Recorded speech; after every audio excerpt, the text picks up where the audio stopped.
Claro que você já percebeu que o presbitério está imbuído, está envolvido no objetivo de levar Jesus Cristo em todos os lugares da nossa Jundiaí e da Decápolis, que são as cidades ao redor.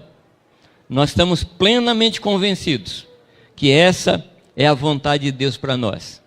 Então nós vamos nos concentrar nisso. Para qualquer coisa na vida, nós precisamos ser concentrados. Para qualquer coisa que intentemos fazer, nós precisamos nos dedicar, colocar o foco diante de nós e nos aplicar até alcançar aquilo que o nosso coração deseja. Existe sempre uma tensão nas nossas vidas. Todos nós sabemos o que significa a palavra distração, não é verdade? Todos sabemos o que significa. Distração são duas forças que se opõem. Isso é distração. Por exemplo, você pode estar aqui nesse momento, procurando ouvir a palavra, mas a sua mente pode estar em outro lugar nesta hora. Na janela que parece que cesseu aberta, no gato que não foi posto para fora de casa, qualquer outra coisa. E essa é uma força, ou são forças, que sempre virão contra nós. E nós precisamos rejeitar aquilo que nos distrai deste momento. Este momento, ele nunca se repetirá. Você sabe disso? Não. Esse momento nunca se repetirá. Então eu preciso beber do que Deus tem para mim agora. Tudo que Deus tem para mim agora, eu vou beber, eu vou sorver tudo e não deixar nada para amanhã. O maná, quando era deixado para o outro dia, apodrecia. Eu creio que isso é uma lição para nós. Então nosso coração está aqui nesta manhã e nós vamos ficar aqui nesse lugar, nesta manhã, sem nenhuma distração. Quando eu falei de concentração, a frase que eu usei foi aquela que Paulo falou com Timóteo, que o soldado do Senhor não se envolve, não pode se envolver nos negócios desta vida, ou seja, ele é focado. A lição da palavra é: nós não podemos servir a dois senhores. Nós não podemos servir a Deus e as riquezas. Nós não podemos agradar nós mesmos e agradar a Deus. Não tem jeito. E a palavra diz, amados, que aquele que não renuncia, pai, mãe, esposo ou esposa, filhos, e a si mesmo, não consegue ser discípulo do Senhor. Então a lição que a palavra nos dá, amados, é alta concentração. Abnério hoje começou a falar sobre intensidade. E nós precisamos ser intensos. Amém? Sim, só de passagem. Às vezes eu vejo algumas pessoas torcendo para um time de futebol, mas com uma intensidade. E na hora de cantar, canta com uma displicência. Concorda comigo, não? Sendo na frente da televisão, só falta bater na mulher. De tão intenso que é. Mas na hora de adorar a Deus, não adora. Eu acho que teria que ser, no mínimo, com a mesma intensidade. No mínimo. Porque o nosso Deus é melhor do que qualquer palmeirinhas, qualquer corintianinho, qualquer São Paulininho. Vocês concordam, não? Temos que ser intensos nas coisas de Deus. A palavra diz, amados, que nós devemos ter como se não tivéssemos. Devemos comprar como se não comprássemos. Devemos estar aqui como se não estivéssemos. Pés aqui, cabeça no céu. Correto? Seu pé está aqui, mas a cabeça está lá em cima. Eu disse a vocês que nós somos a única planta que tem raiz para cima. Todas as outras raízes estão para baixo. A nossa raiz é para cima. A nossa seiva, a substância que nos sustenta, vem do alto. Por isso que Paulo nos exorta a pensar nas coisas lá do alto. E essa era uma tônica na vida de Jesus. O tempo todo. Pensando nas coisas lá do alto. Ou nós podemos estar envolvidos com importantes negócios, ou nós podemos estar envolvidos com aquilo que Deus nos mandou fazer. Eu não creio que nós aqui estejamos envolvidos em coisas que não são importantes. Afinal, nós somos adultos, responsáveis, somos pessoas que têm senso, mas existem coisas que são mais importantes que as coisas importantes que a gente tem como importantes para nós. Aliás, eu comentei com vocês que eu descobri que Jesus não se entusiasma com as coisas com as quais eu me entusiasmo. Às vezes eu fico entusiasmado com algumas coisas e Deus fala assim, para mim não tem nenhuma importância isso. Então eu preciso me entusiasmar com as coisas que Deus se entusiasma. Aliás, o que nós aprendemos que a palavra entusiasmo é ser cheio de Deus. Ser cheio de Deus. Nós podemos trabalhar para Jesus ou trabalhar com Jesus.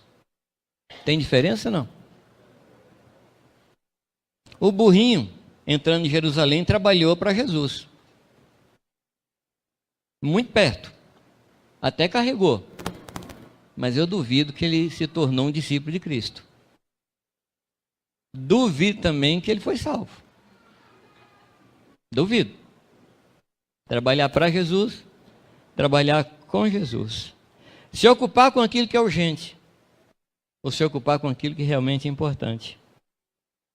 E o valor das coisas, como nós ouvimos aqui desde sexta-feira, quem dá é Deus. Porque nós analisamos as coisas por aquilo que ela aparenta ser. Deus conhece o real valor das coisas. Então nós precisamos pedir de Deus, Senhor Deus, qual o valor que o Senhor dá para isso? Então isso deve ser o mesmo valor que eu dou. 1 Coríntios, capítulo 2, diz que Paulo, quando foi ver os irmãos, primeiro, ver os coríntios, primeiro ele não foi com ostentação de linguagem. Paulo era um camarada que a gente poderia chamar de erudito. Uma escola clássica, uma escola onde ele aprendeu coisas profundas, mas quando ele foi com os coríntios, ele não usou aquilo que ele sabia em termos de erudição, em termos de cultura, ele não usou. Segunda coisa, eu quando fui ter convosco, eu decidi nada saber. Eu decidi nada saber, a não ser a Cristo e esse crucificado. O assunto de Paulo é Cristo e Cristo crucificado. Esse era o assunto dele. Ele poderia ter muitas coisas nas quais pensar, ele poderia ter muitas coisas a respeito das quais ensinar, mas o texto diz que ele decidiu nada saber. Amados, as coisas que nós sabemos, que não aprendemos do Senhor, são coisas no mínimo suspeitas. O que vale é o que nós aprendemos com Deus, assentados diante dele, lendo e ouvindo a sua palavra, meditando no Senhor, recebendo dele. Isso é o que vale. Isso é o que vai ficar. Isso é o que nós vamos levar depois desse tempo aqui na terra. Com que se ocupava Jesus? O que Jesus via é o que nós vemos? Uma música que nós cantamos aqui, eu já estou perdido no tempo, não sei se foi sexta-feira, que falava de ver o que Jesus via. Foi ontem. Então, há um texto interessante nas Escrituras, aliás, a Escritura me causa muito profundo temor e também me diverte muito. Me diverte, assim, eu vejo, Deus tem um senso de humor, assim, uma finesse, um negócio maravilhoso. Ele chega para Jeremias e diz: Jeremias, o que é que você está vendo? Lembra desse texto? Jeremias 1:11? O que é que você está vendo? Quem se lembra do texto? Eu vejo uma vara de amendoeira. E o que é que o Senhor responde para ele? Você viu bem. Ou seja, você não está com problema de vista. Você viu o que eu mostrei. E a pergunta hoje aqui é essa: nós estamos vendo o que Deus quer nos mostrar hoje? Nós estamos sentindo o que Deus está sentindo? Nós estamos ocupados com aquilo que ocupa o coração de Deus? Queridos e amados irmãos, eu tenho absoluta certeza que Deus está nos levando nesses dias a um outro patamar. Eu tenho absoluta certeza. Obrigado. Eu tenho absoluta certeza que se nós bebermos do que Deus tem para nós aqui, nesses 3 dias, nós vamos subir um degrau na nossa vida. E com a graça de Deus, para nunca mais voltarmos aos degraus antigos. Então, meu amado, ó, agarra com todo o teu coração o que Deus quer te dar nesses dias. Lucas 9:53 é um daqueles textos em que me diverte também, porque eu não compreendo ele. E se alguém, por favor, receber uma revelação hoje, estou dizendo sinceramente, tá? Por favor, converse comigo, porque eu não entendo esse texto. Jesus, ele vinha de uma determinada região e precisava voltar para Jerusalém. E ele poderia passar por um caminho longo, de montanhas, caminho mais difícil, e chegar em Jerusalém por aquele caminho. E a maior parte dos judeus, não sei dizer se eram todos, mas a maior parte dos judeus passavam por esse caminho para chegar em Jerusalém. Mas havia um outro caminho, que era um caminho mais curto, que passava pela terra dos samaritanos. E Jesus passou ali. E ele foi por ali. Jesus não faz acepção de pessoas. Ele não faz acepção de pessoas. Às vezes você vê um necessitado na sua frente e o coração fala assim: muda de calçada.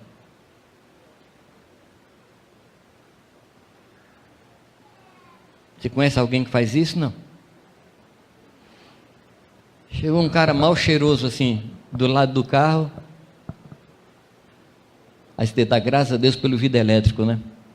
Que sobe com rapidez, né? Isso é evitar encontros. Isso é evitar os caminhos do Senhor. Isso é não andar pelos caminhos do Senhor. Temos atrás, como é o nome daquele irmão de São Paulo, que tem o nome de massa? Eu não sei se é espaguete, se é macarrão.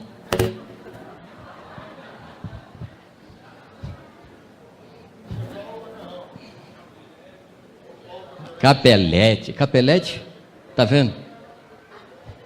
É alguma coisa dessa aí que engorda. Ele entrou aqui, não sei quando se lembra, não sei quando se lembra aí. Nossa, eu achei que eu estava com problema de esquecimento, mas ele entrou aqui todo sujo, aqui nesse salão.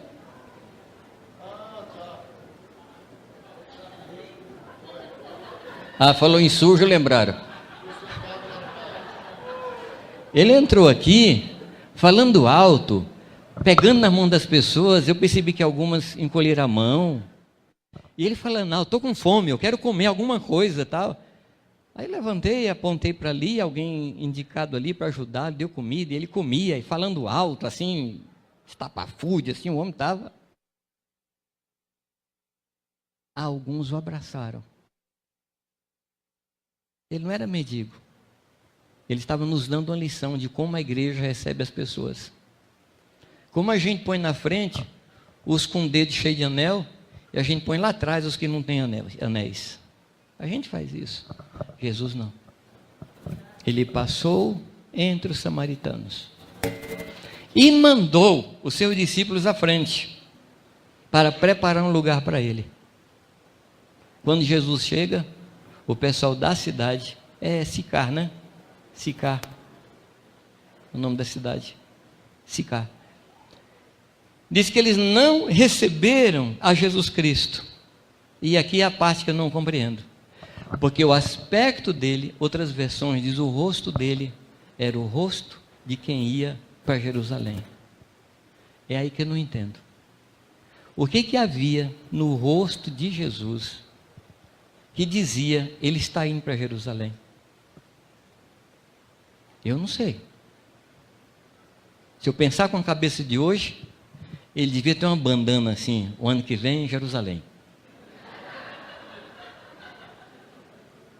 Mas eu acho que isso não estava em voga, não estava na moda lá naquele tempo. Havia alguma coisa que transparecia no rosto de Jesus. Determinação, dedicação, concentração. Queiramos ou não, amados, nós nos tornamos parecidos com as coisas que adoramos. Nós nos parecemos com aquilo que enche o nosso coração. Eu gostaria, tempos atrás, a gente tinha vindo, não tinha muito tempo do nosso trabalho entre os índios, e os irmãos assim perto da gente falaram assim, mas Jamê, sua cara é cara de quem gosta de índio. Eu não sei como é que é isso, mas os irmãos viram alguma coisa.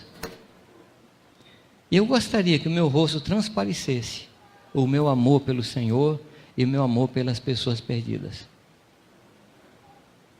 Se você puder me explicar o que significa que o rosto dele era o rosto de quem ia para Jerusalém, eu agradeceria muito. Eu não entendo. Eu só sei que as pessoas viam o que movia Jesus Cristo, o que fazia Jesus levantar de madrugada, Jesus quase não almoçar, passar o dia inteiro ocupado. Qual era a ocupação do coração de Jesus Cristo?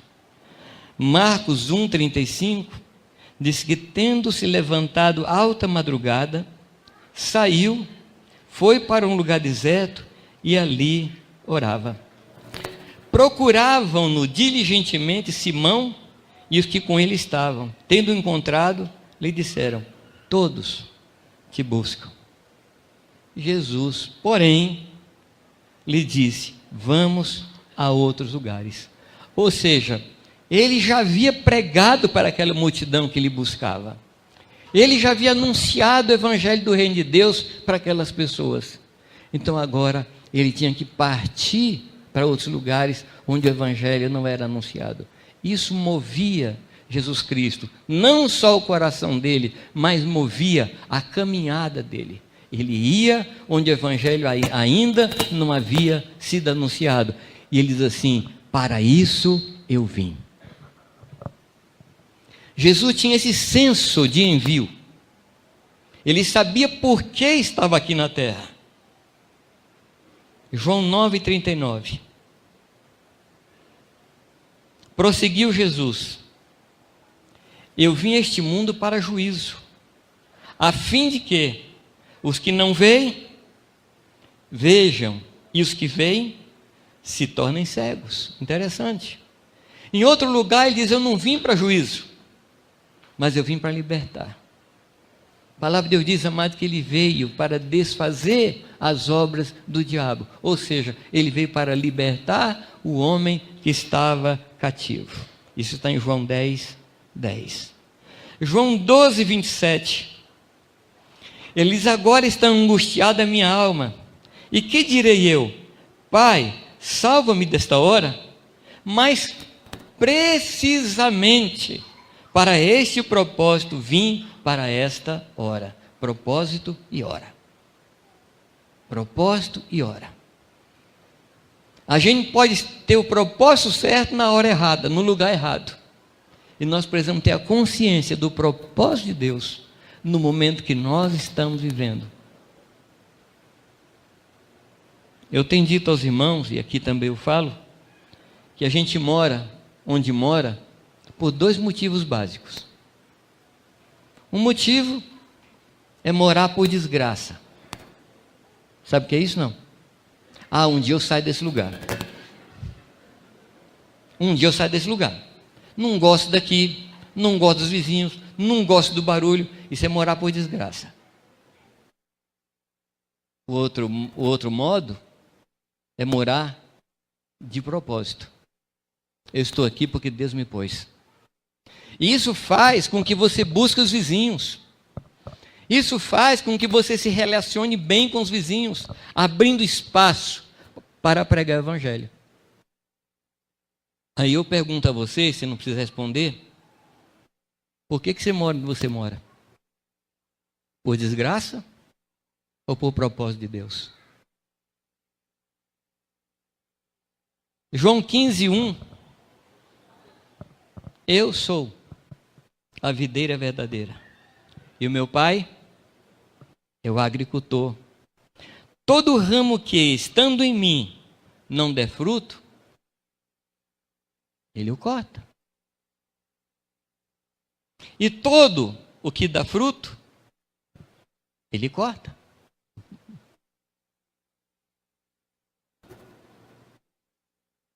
Eu digo aos irmãos que a tesoura vem. Escapar da tesoura, nem eu nem você vamos escapar. Ou vai cortar para jogar a gente fora, ou vai cortar para limpar, podar, para dar mais fruto. Então, meu irmão, já que a tesoura vem,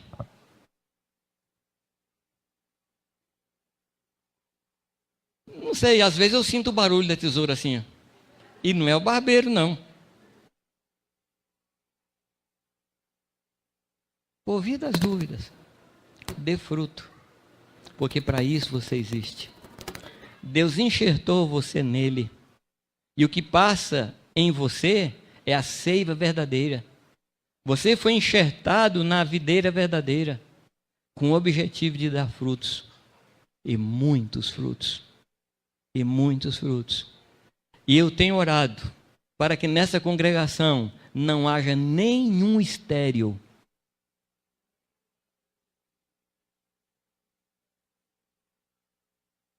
Porque a promessa de Deus é que o estéril será mãe de muitos filhos. Deus está curando ventres nestes dias. Você que nunca deu à luz, você vai dar à luz. E alguns Deus está curando fisicamente. Algumas irmãs Deus está curando fisicamente. Eu profetizo e abençoo nesta manhã. Quando Jesus fala de unidade, Haroldo tocou nisso. Ele diz em João 17:21, ele rogava ao Pai. Ele não só orava, ele rogava ao Pai. Rogar é pôr o coração na oração. Rogar é pôr intensidade na oração. Ele diz, eu rogo para que eles sejam um, a fim de que o mundo creia que o Senhor me enviou. Amados, a unidade entre nós não é unidade pela unidade. É a unidade para que o Espírito do Senhor possa operar através de nós e curar os enfermos, levantar os paralíticos, levantar os mortos. A unidade tem um objetivo.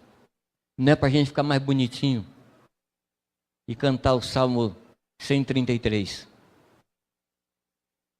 Unidade é para que o mundo creia que Deus enviou a Jesus Cristo. E aí ele vai se manifestar em poder. E quando Paulo fala a respeito do ministério de Jesus, lá em Romanos 14:9, ele diz assim, foi precisamente para esse fim que Jesus Cristo morreu e ressuscitou para ser Senhor, tanto de mortos como de vivos. Às vezes a gente pergunta, para que Jesus morreu? Para nos salvar. Amados, a salvação é um produto do senhorio de Cristo. A salvação é resultado do senhorio de Cristo. Porque quando você recebe Jesus, você é trasladado do império das trevas para o purgatório,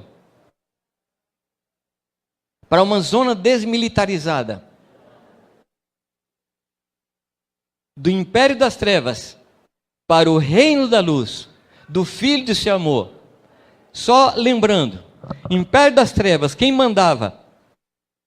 Satanás. Reino da luz, quem manda? E nós mandamos onde? Em nenhum lugar. Antes éramos escravos do pecado, agora somos escravos de Jesus Cristo. Foi precisamente para esse fim que ele morreu e ressuscitou, para ser Senhor, tanto de mortos como de vivos. O que movia o coração do Senhor? Falar um pouco de Paulo, que Abinério falou um pouco.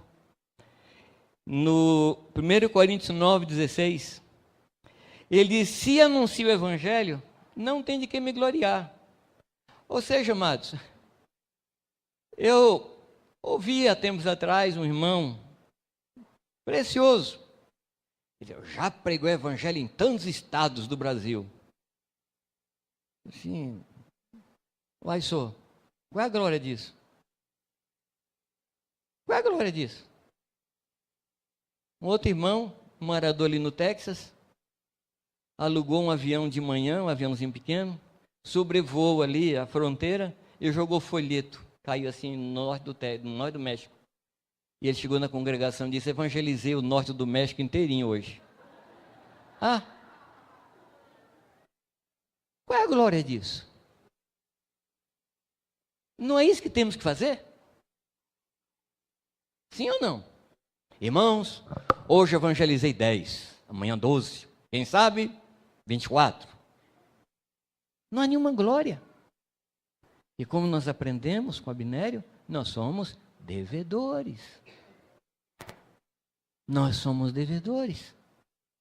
E ao falar disso, o que Paulo diz? Ai de mim, se não pregar o evangelho. Ai de mim. Talvez no seu coração você deva levantar esse lamento. Ai de mim, Senhor. Ai de mim, porque eu não tenho pregado. Ai de mim, Senhor, porque eu não tenho falado. Ai de mim. E Paulo diz assim: porque sobre mim pesa a obrigação de anunciar a palavra. Se eu faço de livre vontade, eu tenho galardão. Mas se constrangido, é então a responsabilidade de despenseiro que está confiado a mim. Pedro também fala dessa característica nossa de despenseiros. O que é um despenseiro? Hoje não tem mais despensa, né? Mas nos tempos das vacas gordas, toda casa tinha um quartinho ligado à cozinha e ali ficava todo o mantimento. Isso é despensa. E despenseiro é a pessoa que tem a chave. Na minha casa nós éramos 13 filhos. Então a despensa tinha que ficar trancada o tempo todo. Só saía as coisas na hora certa. A gente fazia cada plano, Francisco, para pular a parede, que era aquelas paredes meio baixas, né? Chegava lá, pegava o leite condensado, furava no cantinho, chupava todo, colocava o rótulo, passava. Gente, eu já arrependi. Não tenho saltado mais parede. Ele fala que a mim está confiada a responsabilidade de despenseiro. Meu irmão, você é um despenseiro. A palavra diz que Deus colocou em nós um depósito. Que depósito é esse, amados? O depósito do conhecimento da misericórdia de Jesus. Você tem um depósito. Quanto mais você caminha com o Senhor, mais aumentado é esse depósito, maior ele se torna. Mas todos nós que recebemos a Jesus Cristo, recebemos um depósito da paz de Deus. E bem-aventurado é aquele que, quando Jesus voltar, for encontrado alimentando os seus conservos. Bem-aventurado é aquele que, quando Jesus voltar, for encontrado pregando o evangelho, porque para isto estamos aqui, como bons despenseiros da multiforme graça de Deus. E aí no texto Paulo vai falando que ele fazia de tudo para salvar alguns. Eu me fiz de grego, eu me fiz de judeu, eu me encaixei nas culturas para, de alguma forma, levar pessoas ao Senhor. Claro, amados, Paulo, em hipótese nenhuma, está falando de costumes que ofendiam ao Senhor. Em hipótese nenhuma, Jesus está falando daquele tipo de gente que baixa o seu nível e conta os mesmos tipos de piada, conta os mesmos tipos de histórias para poder ganhar o coração da pessoa. Não é isso que Paulo está falando. Paulo está falando de compreensão de mente, compreender a mente da pessoa, compreender a cultura da pessoa, para através disso pregar o Evangelho. É disso que ele está falando. Não significa que ele se vestia como um grego no lugar, se vestia como um judeu, se vestia como um turco, mas ele entrava na cultura e compreendia as culturas para poder pregar o Evangelho, assim como o Senhor Jesus Cristo veio na nossa cultura para nos salvar. É disso que o Paulo está falando. Depois, em Romanos 9, Paulo disse uma coisa que, olha, amados, eu não cheguei nisso nem de longe. Ele tem a mesma atitude que Moisés tem. A mesma. São homens que foram burilados, foram testados, foram provados pelo Senhor. Quando Deus fala que vai destruir o povo, qual é a reação de Moisés diante de Deus? Ele se posta diante do povo, entre Deus e o povo. E o que ele fala, amados? Risca o meu nome do livro da vida. Mas não mata esse povo. E Paulo diz que ele quisera ser anátema, maldito, amaldiçoado, para que os seus irmãos de nação fossem salvos. Eu confesso a vocês que eu não cheguei nisso ainda. Perder a minha salvação por causa das pessoas, eu ainda acho que eu ser salvo é melhor do que o outro ser salvo.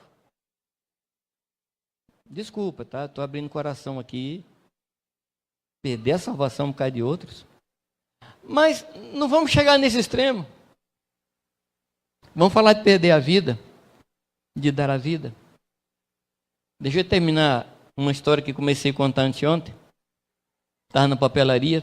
Lembra, contei? Rapaz chamado Isaac. Ele contou a história de Isaac na Bíblia.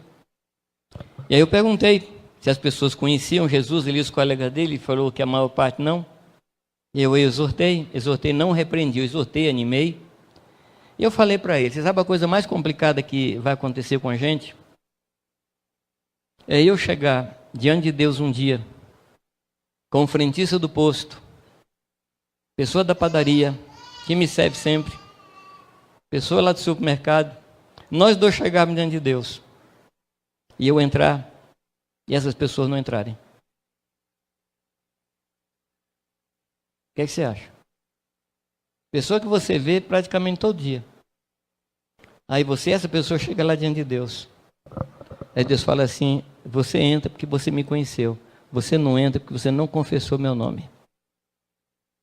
Eu falei para ele, falou assim, aí a coisa vai pegar. Falei, vai mesmo. Vai mesmo.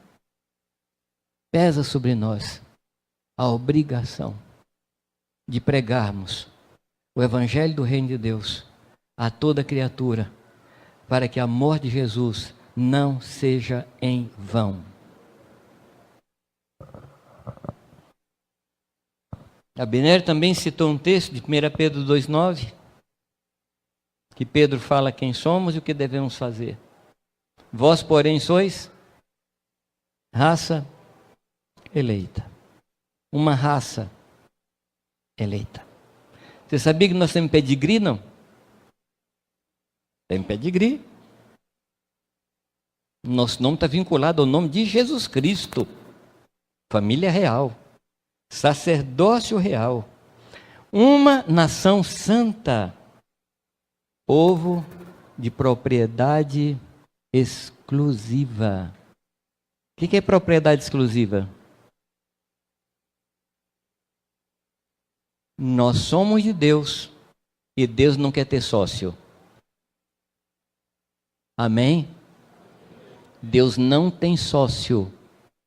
Nós somos propriedades exclusivas do Senhor, a fim de proclamarmos as virtudes daquele que nos chamou das trevas para a sua maravilhosa luz.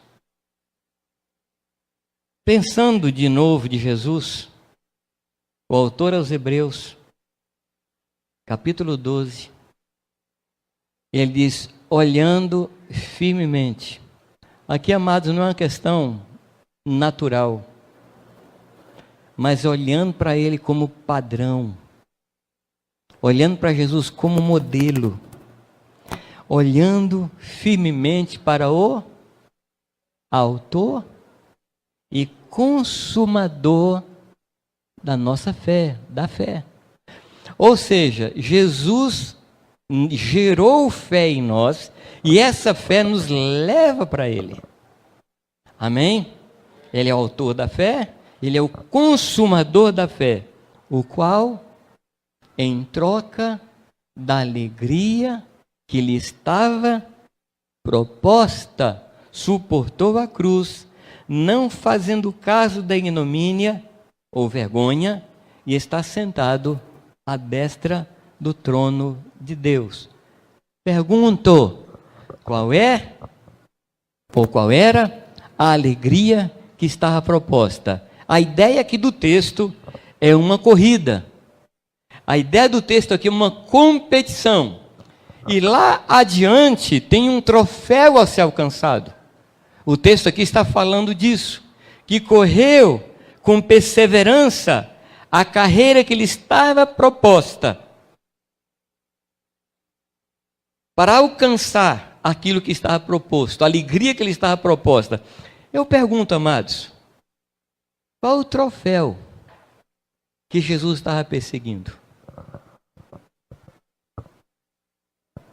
Bom, ao meu ver, ele não estava correndo para ser promovido a mais Deus. Acho que não. Porque ele é Deus absoluto. Não tem nada mais do que isso. Concorda ou não? Tem mais nada que isso. Jesus, ele desceu da sua mais alta glória e voltou para a sua mais alta glória. Aqui na terra, lhe foi dado um nome que é sobre todo nome. Então não existe nada no universo que Jesus ainda esteja perseguindo. Mas ele tem uma alegria que lhe está proposta. E que alegria é essa, amados? Se você continuar lendo Hebreus, eu queria voltar com você para Hebreus capítulo 2, para a gente tentar discernir que alegria é essa que lhe estava proposta. Porque convinha que aquele por cuja causa e por quem todas as coisas existem, conduzindo muitos filhos à glória, aperfeiçoasse por meio de sofrimento o autor da salvação deles. Deles quem? Dos filhos. Pois tanto o que santifica como os que são santificados, todos vêm de um só. Por isso é que ele não se envergonha de lhe chamar irmãos, dizendo: a meus irmãos declararei o teu nome, cantar-te-ei louvores no meio da congregação, e direi: eis aqui os filhos que tu me deste. Qual é a alegria que Jesus persegue? É a nossa salvação, o nosso aperfeiçoamento, porque nós ouvimos também que um dia nós seremos todos semelhantes ao Senhor Jesus. Como Ele é, nós seremos. Amém, amados? E ele vai chegar diante de Deus conosco. É outro quadro que eu não compreendo, tá? Por favor, vai juntando as coisas que eu não compreendo para você ensinar para mim. Mas a palavra diz que ele vai nos tomar pelas mãos. Eu fico pensando, Deus do céu, bilhões e bilhões e bilhões e bilhões, todos na mão de Jesus. Eu não sei onde é que vai estar a sua mão, a minha vai estar lá, bem agarradinho na mão de Jesus. E ele vai entrar diante do Pai. O Pai assentado naquele trono, fabuloso. E ele vai me tomar, vai levar diante do Pai. Fala, Pai, aqui está Jamé. Lembra, Pai, como ele era? Olha agora, Pai, é a nossa cara. Esse é o troféu que alegra o coração de Jesus. E ele suportou toda a vergonha por causa desse troféu. Nós somos o troféu que o Senhor está perseguindo.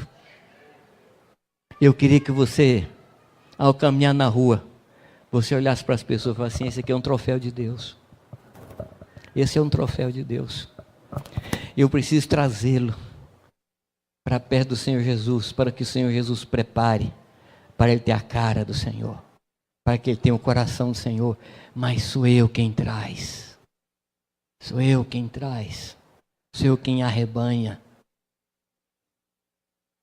A alegria que ele está proposta. Sabe, amados, tem muita coisa no futuro que me alegra muito. A palavra diz que a esperança é a âncora da alma colocada em um lugar firme. Então nossa âncora está lá na frente. Nossa âncora não está por aqui não.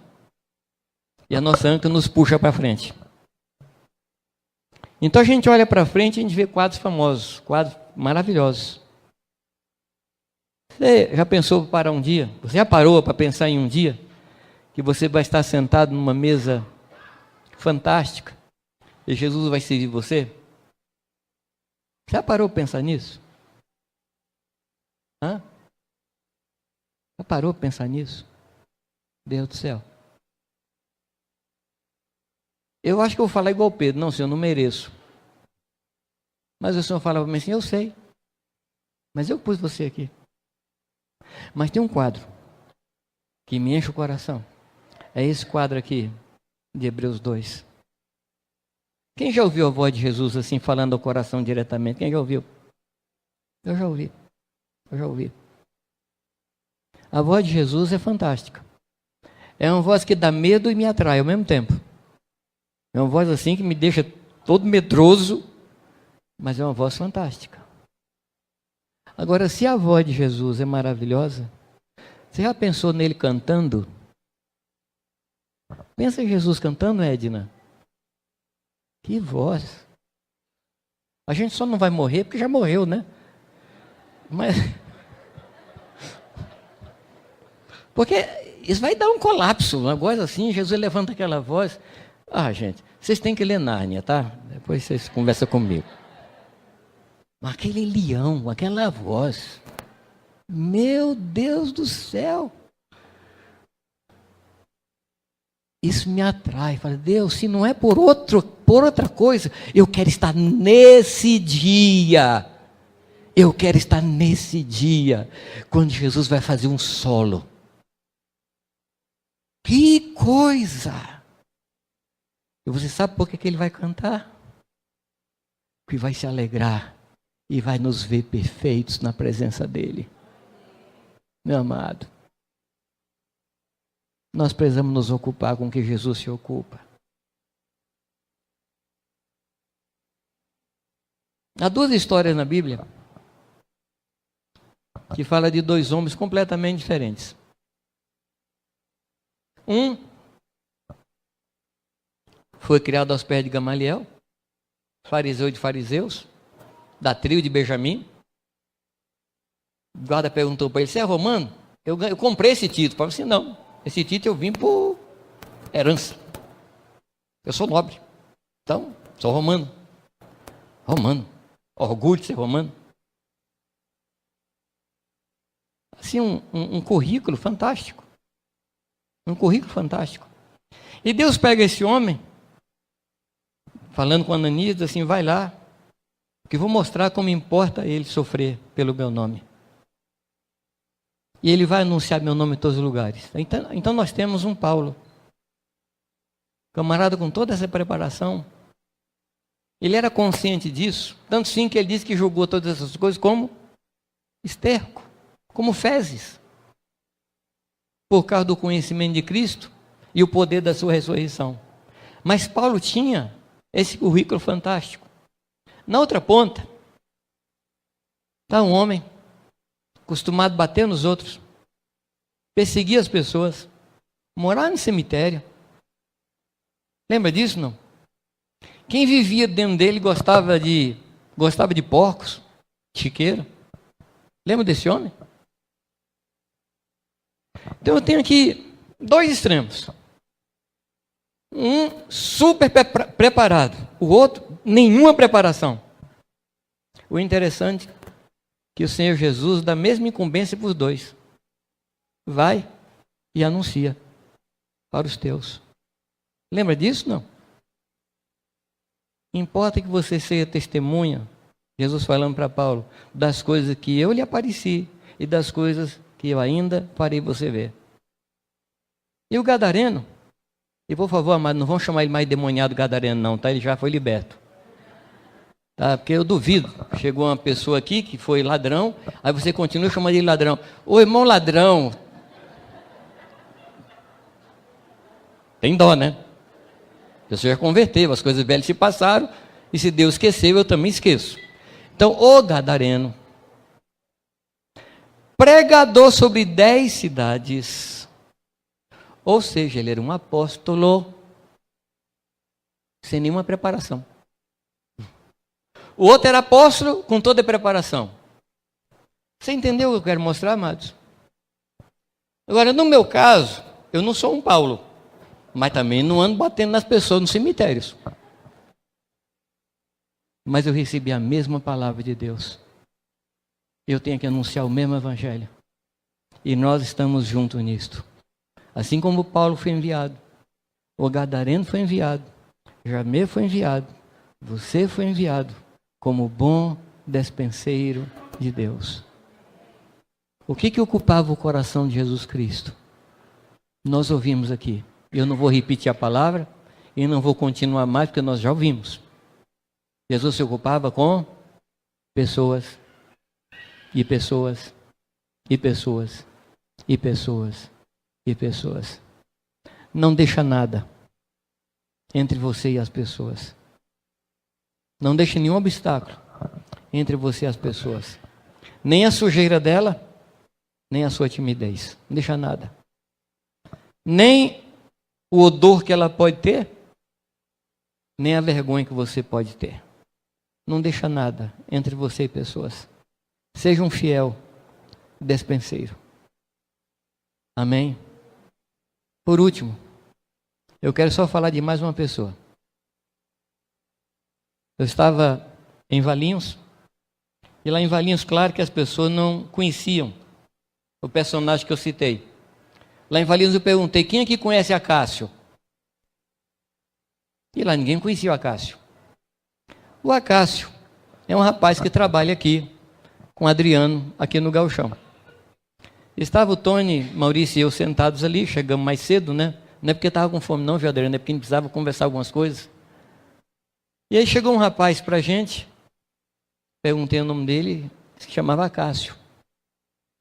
Eu perguntei a Acácio, você já ouviu falar que Jesus Cristo salva? Ele falou, ainda não ouvi falar. Mas o que me impressionou é que nós estamos falando de um lugar que está mais ou menos 300 metros daqui. Um lugar de altíssima incidência de cristãos. Gente, o crente não fuma, não bebe, não joga, mas come uma carne que eu vou te contar. Né, Adriano? Deus do céu. Mas eu não sei se quantos daqui já estiveram ali. É verdade.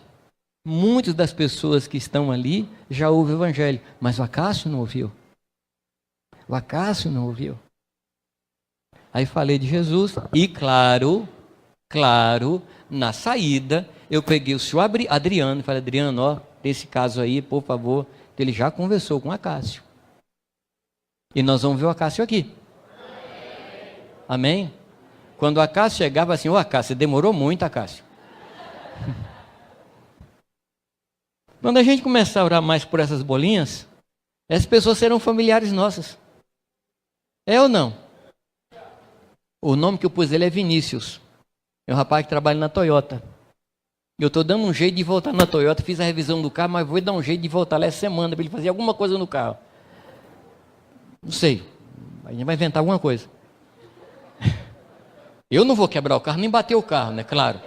Mas eu vou dar um jeito e vou lá conversar com o Vinícius. Eu já comecei a conversar com ele. Mas não conseguimos terminar porque tinha gente na fila. Vou voltar lá para falar com ele. E quando eu trouxer o Vinícius aqui, você vai falar, puxa Vinícius, você demorou, hein, moço?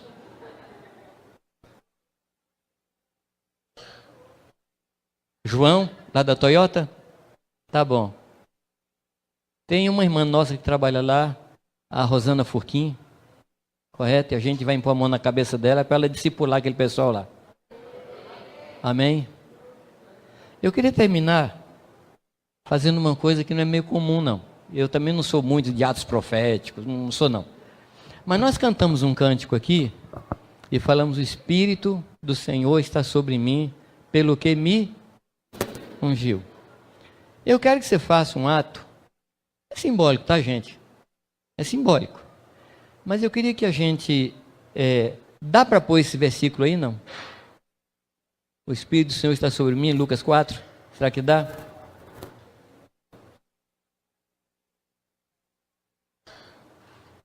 Se não der, eu vou abrir aqui.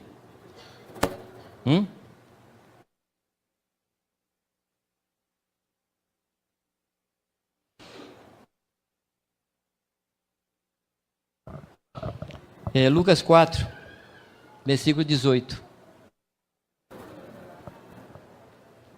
Achou, Isaac?